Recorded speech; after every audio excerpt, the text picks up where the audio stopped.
Hi Libra, this is Jav. Welcome po sa ating channel. By the way, Libra, this is your monthly gabay tarot reading ngayong December 2025. Gamitin ang reading na ito bilang gabay lamang kung naka-resonate kayo, comment down. Tandaan Libra, ito ay channel reading. Kunin nyo lang po kung wala naka-resonate sa'yo. This is for you Libra.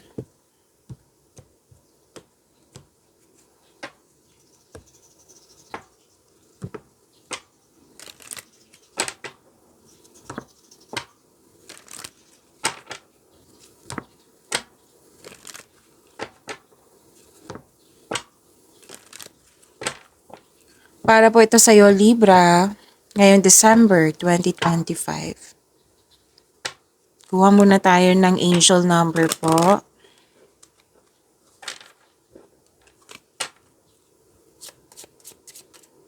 Angel number para kay Libra ngayong December 2025.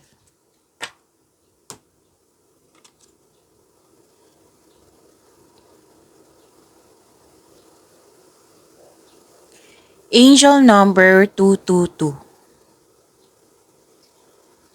Sabi po dito, balance.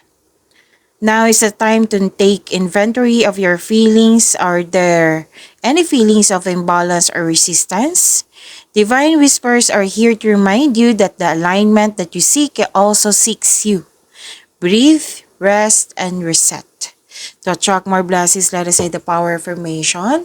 Let us say, what feels peaceful and calm easily finds me as I restore the balance within me. What feels peaceful and calm easily finds me as I restore the balance within me. So, this is symbolizing balance. The angel number 222 is balance, harmony, pagkakaisa, collaboration, and wow, magandang kapalaran to ha. So, in relationships, career, and life purpose. Okay? So, it suggests that you are on the right path, sabi ng inyong angel number 222. And nagkaroon ng balansa, nagkaroon ng pagkakaisa na kailangan i-maintain itong balance and harmony. Okay? And may nagtutulungan, okay? May teamwork, cooperation are likely to lead to success. Oo, magiging successful itong nagtutulungan. Teamwork, cooperation. So this is creativity and career success also. Opo. This is a positive signs for those working on creative projects or career goals. May success kasi nagtutulungan din at naging masipag. Okay? Nag-maintain yung pagiging hard worker. Yan. So, balance. Claim nyo po, angel number 222.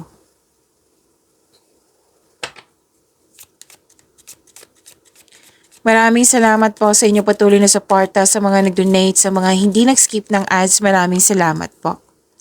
Sa mga hindi pa nag-subscribe, subscribe na po kayo at click bell notification para malaman nyo na may bago tayong video. Para sa mga gustong magpa-reading po, comment po kayo ng personal reading. Again, comment kayo ng personal reading and check my reply sa comment section.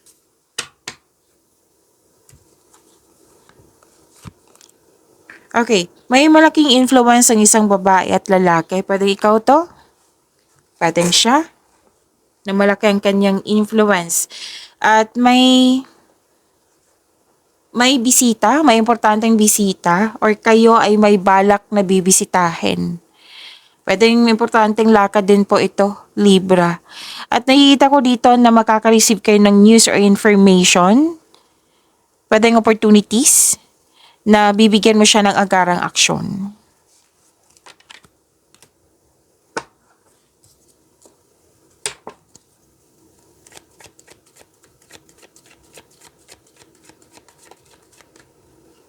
Energy ni Libra ngayong December 2025.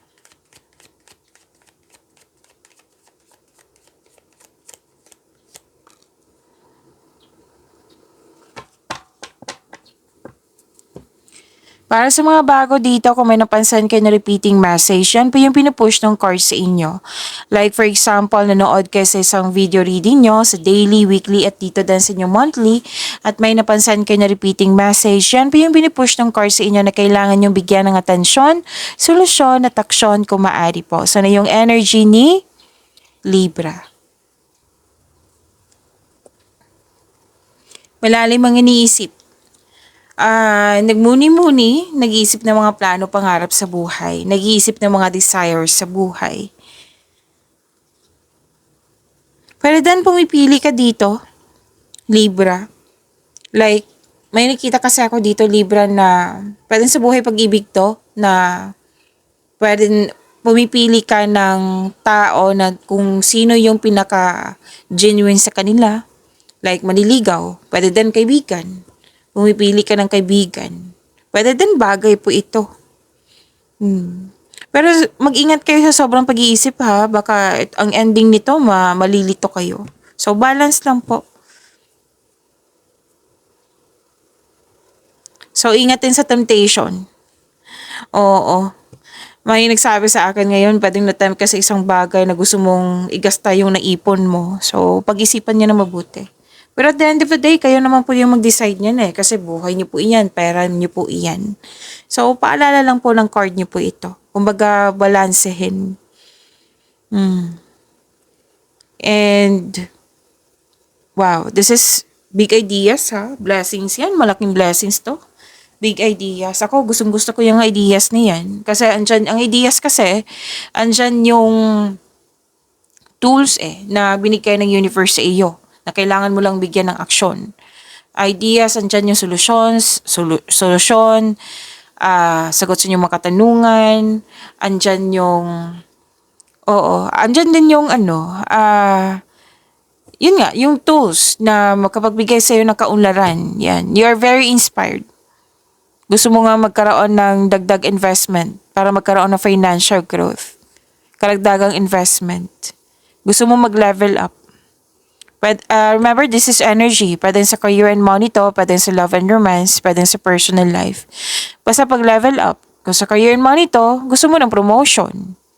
Kung sa level up to sa buhay pag-ibig, gusto mo magkaroon ng kasal or kung kasal na kayo, pwede din na gusto nyo magkaroon ng project, mag-level up kayo. Like, pwede din na mag-travel. Yan. Malalim ang iniisip. Hindi lang to pag-iisip pag-iisip na may kasamang aksyon.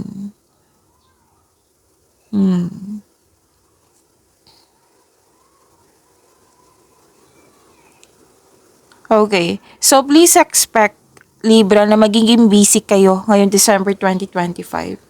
Kaya nga may paalala dito na balance din. Kasi sobrang busy mo. And, kaya nga may sinabi dito, breathe, rest, and reset. Excuse me. Granted yung manifestation mo, Libra. Marami kang ginagawa. Gamit na gamit yung skills mo. You're inspired in action. Creativity, creative power. May new beginning, nagkaroon ng adaptation, which is good. Oo, very confident ka dito. And wow granted yung manifestation mo. Libra, claim nyo po. May parating na blessings. This is to remind you na this coming opportunity will be used for clear intention. So now, may sinabi dito kanina, kunin ko lang, opportunity na dumating na binigyan mo siya ng agarang action o reaksyon. Na nag-remind din ng card dito na huwag nyong i-postpone, huwag nyong, kumbaga, seryosohin. Kumbaga, mag-focus ka. Huwag nyong ibaliwala. Kasi ito yung binigay ng universe sa iyo Kumbaga, for me, this is an answered prayer. Binigay sa iyo, kailangan mong bigyan ng aksyon para maisakatuparan to. Okay? Kasi sinabi dito, desires. So, your desires will turn into reality basta bigyan mo na siya ng aksyon. So, ginawa mo nga dito. At ang sabi ng card dito, you're a very talented person. Lahat gagawin para makuha ang gusto mo. Please know that you are divinely guided, Libra. With the divine assistance, all things are possible. You can make your imagination real.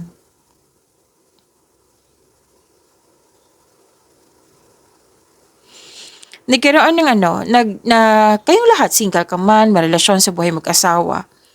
Iniisip nyo dito na nagmamanifest kayo ng wonderful relationship. Like for example, single ka. Sana next relationship, ito na talaga, yung soulmate ko. Ito yung nakatadhana. Oo. Na hindi na ako mahirapan. Kumbaga, nagmanifest ka talaga. Let's say, sa relasyon. Sana hindi na kami na mag-away, maging matured na kami, magka-operate din siya, magiging balanse. Sana magtagal kami, yan. So, your manifest will be granted soon. Pay attention kayo sa pagbalance inyong emotions. Okay? Sabi kasi dito na i-maintain nyo po yung positive thoughts nyo kasi yan yung ma-manifest nyo. Kung nag-iisip kayo ng negativity, iwasan nyo yan. Diba? Sabi ko kanina, maintain yung positive thoughts nyo para ito yung ma-manifest mo. Okay?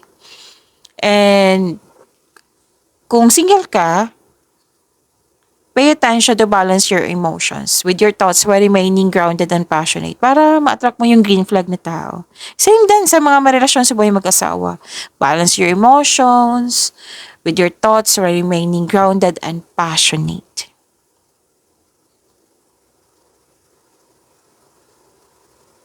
May signing of contract ako nakikita dito ha.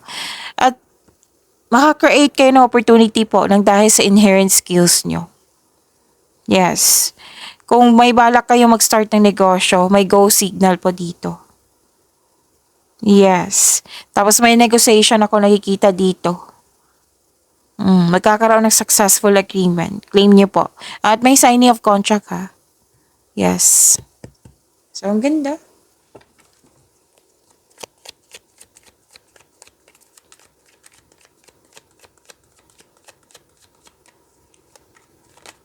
Okay, so this is your career and money.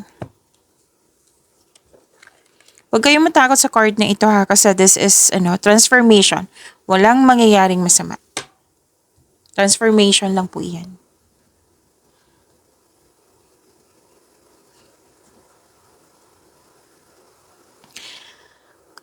Okay. May ganap na career change or paglilipat ng work or workplace or di kaya hindi kayo lumipat, kundi babaguhin mo lang yung process na mas maging magaan, para mas maging madali, para magkaroon ng growth and expansion. Pero din ang iba sa inyo, literal talagang lumipat. Tapos, kung negosyante kayo, may nakita ko dito na may balak kang itigil yung negosyo mo para mag-try ka ng bago na connected sa passion mo. Pwede din na may end of contract. May signing of contract kanina, di ba? So, end of contract na may signing of contract. Wow, ang ganda naman. Sa kaperahan po, this is a tough time pero huwag kayong mag-alala, Libra. Money matters will improve, so hold tight, kapit lang po. May nakita ko dito, Libra, na you're very confident at may pinoprotektahan ka. Pwede yung image mo, yung status mo, yung role mo. Yung sinabi ko kanina na transformation, may changes na mangyayari, 'di ba? Ending with new beginning, 'di ba? So, itong new beginning na ito is a necessary change. Kumbaga, it's about time. May transition, may pag-release, may transformation. At may nakita ko dito tumiwalag, tinapos para magkaroon ng new beginning. May paglilipat ng lokasyon, paglilipat ng bahay.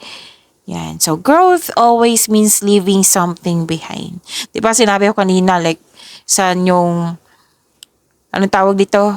Itigil mo yung negosyo para mag-try ng iba. Kasi you want growth. So, growth always means leaving something behind.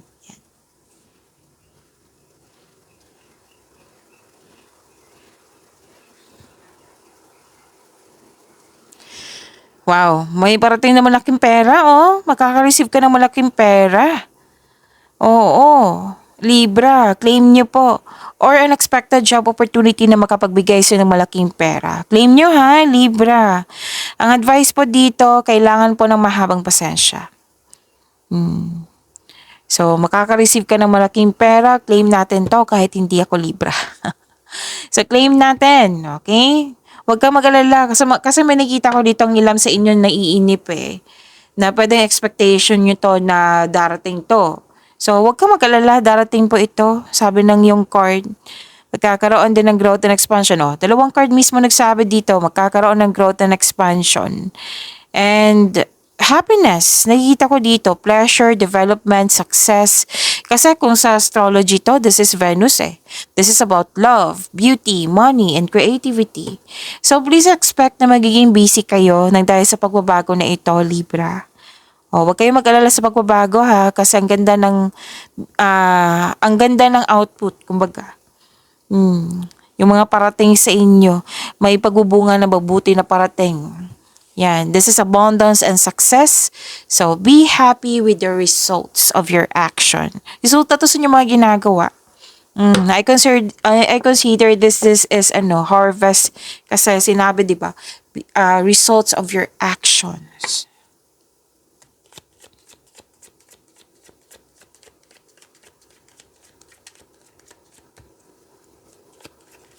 Love life, self-love, partnership, and romance ni Libra.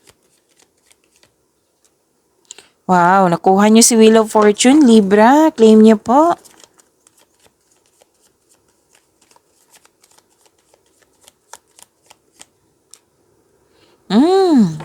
Ganda naman.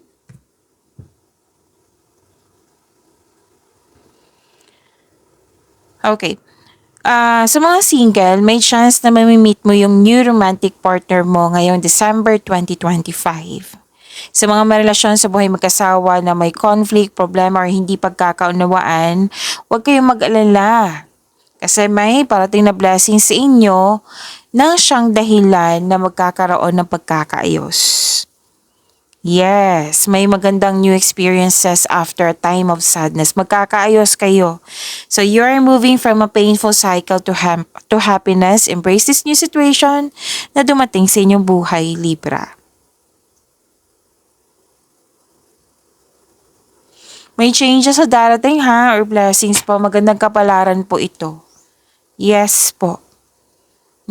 At ang advice kasi ng card dito na mag-focus kayo sa makontrol nyo in order to find peace, let go po ang hindi nyo makontrol.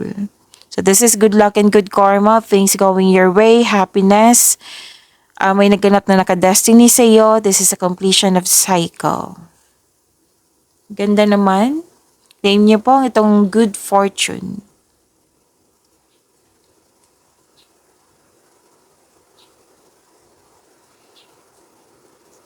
So you have personal power. Oo. Tapos sinabi kanina na mag-focus kayo sa makontrol. Dalawang card mismo nag-advise niyan. Mag-focus kayo sa makontrol. Huwag kayo mag-focus sa hindi nyo makontrol. Mas lumawak yung ambisyon mo sa buhay.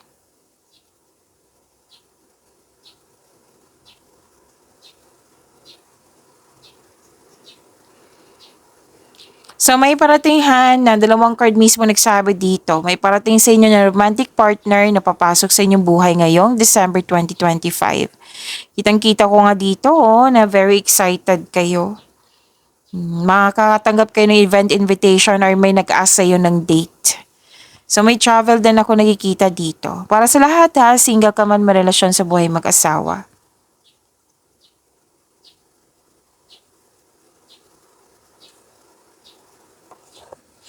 Para sa mga single, naging hard worker ka.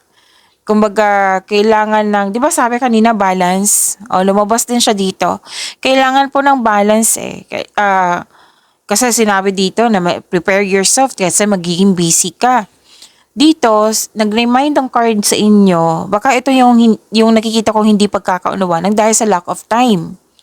Single ka man, may relasyon sa buhay mag-asawa to ha. It might be this is about your friends, family mo ba, sa person mo na humihingi ng time sa iyo. So, kailangan po balansehin. Okay? Magkaroon ng anong tawag dito? Time management. So, kung hindi kayo nagkakaunawaan, magkakaroon naman pag-uusap dito. Basta panatilihin maging totoo sa isa't isa. Gano'n din sa mga single ha. It might be your parents nagreklamo na puro ka na lang trabaho, wala ka ng enough time for us. Gano'n. So yun po, pagyamanin niyo po yung blessings na binigay sa inyo, Libra. See you tomorrow. Maraming salamat po.